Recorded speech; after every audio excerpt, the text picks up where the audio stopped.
Hi everyone, welcome back to Kavitha Sugar and Spice. ഇന്ന് നമ്മൾ ഉണ്ടാക്കാൻ പോകുന്നത് ഒരു ബ്രെഡ് പുഡിംഗ് ആണ്. അഗർ അഗർ ഉപയോഗിച്ചിട്ടാണ് ഈ ബ്രെഡ് പുഡിംഗ് ഉണ്ടാക്കുന്നത്. അതിന് പകരം നിങ്ങൾക്ക് വേണമെന്നുണ്ടെങ്കിൽ ചൈന ഗ്രാസോ ജെലറ്റിനോ എന്ത് വേണമെച്ചോ യൂസ് ചെയ്യാം.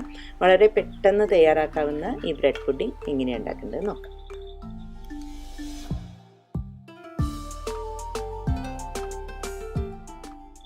നമ്മുടെ ബ്രെഡ് പുഡിംഗ് ഉണ്ടാക്കാനായിട്ട് നമുക്ക് ആദ്യം തന്നെ ഒരു മിക്സിയിലേക്ക് 5 സ്ലൈസ് വൈറ്റ് ബ്രെഡ് മുറിച്ചിട്ട് കൊടുക്കാം.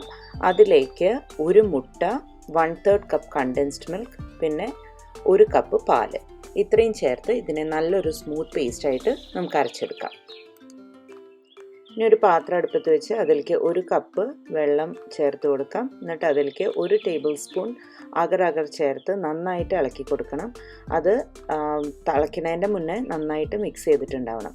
തിളച്ചതിന് ശേഷം നമുക്കതിലേക്ക് ഒരു 1/2 കപ്പ് പഞ്ചസാര കൂടി ചേർത്തിട്ട് ചെറുതായിട്ടൊന്ന് ചൂടാവാനായിട്ട് വെയിറ്റ് ചെയ്യാം.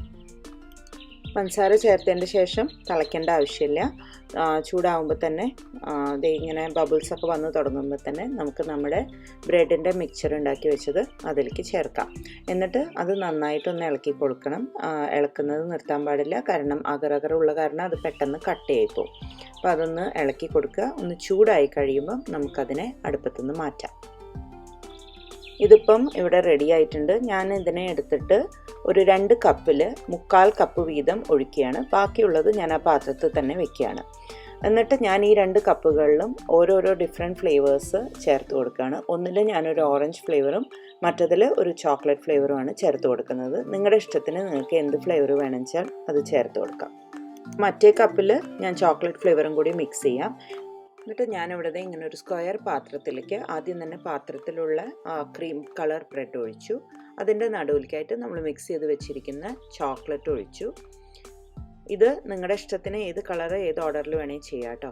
എന്നിട്ട് ഞാൻ കുറച്ചും കൂടി മാറ്റി വെച്ചിട്ടുണ്ടായിരുന്ന ക്രീം കളർ ഒന്നും കൂടി ഒഴിച്ചു. അതിൻ്റെ ഏറ്റവും നടുവിലേക്കായിട്ട് ഓറഞ്ചും ആഡ് ചെയ്തു. ഇത്രയും ചേർത്ത് കഴിഞ്ഞാൽ നമുക്ക് ഇതിനെ ഒരു കോല് വെച്ചിട്ട് ഒന്ന് മിക്സ് ചെയ്ത് കൊടുക്കാം. നിങ്ങൾക്കിപ്പോൾ സ്ക്വയർ പാത്രം ഇല്ലാണ്ടെങ്കിൽ റൗണ്ടോ എങ്ങനെയാണ് വേണ്ടതെന്ന് വെച്ചാൽ എടുക്കാവുന്നതേ ഉള്ളൂ. ഒരു കോല് വെച്ചിട്ട് ഇതുപോലെ ഇങ്ങനെ മിക്സ് ചെയ്ത് കൊടുക്കുക. കുറച്ച് ഇതുപോലത്തെ ഒരു പാറ്റേണായി നിങ്ങൾക്ക് സാറ്റിസ്ഫൈഡ് ആയി കഴിഞ്ഞാൽ ഇതിനെ റൂം ടെമ്പറേച്ചർ ആവണ വരെ പുറത്ത് തന്നെ വെക്കുക. അതിൻ്റെ ചൂടൊക്കെ തണിഞ്ഞതിന് ശേഷം നമുക്ക് ഫ്രിഡ്ജിൽ വെക്കാം. ഫ്രിഡ്ജിൽ വെച്ച് ഒരു 2 മണിക്കൂറൊക്കെ മതിയാവും. അപ്പോഴേക്കും തന്നെ അത് കട്ടയാവും. പുറത്തെടുത്ത് നമുക്ക് മുറിച്ച് സെർവ് ചെയ്യാം. പെട്ടെന്ന് തയ്യാറാക്കാവുന്ന ഈ ബ്രെഡ് പുഡിംഗ് റെസിപ്പി എല്ലാവർക്കും ഇഷ്ടമായി ഉണ്ടാവുമെന്ന് വിചാരിക്കുന്നു. Thank you for watching my video. അടുത്ത തവണ വീണ്ടും കാണുന്നവരെ ടേക്ക് കെയർ. ബൈ.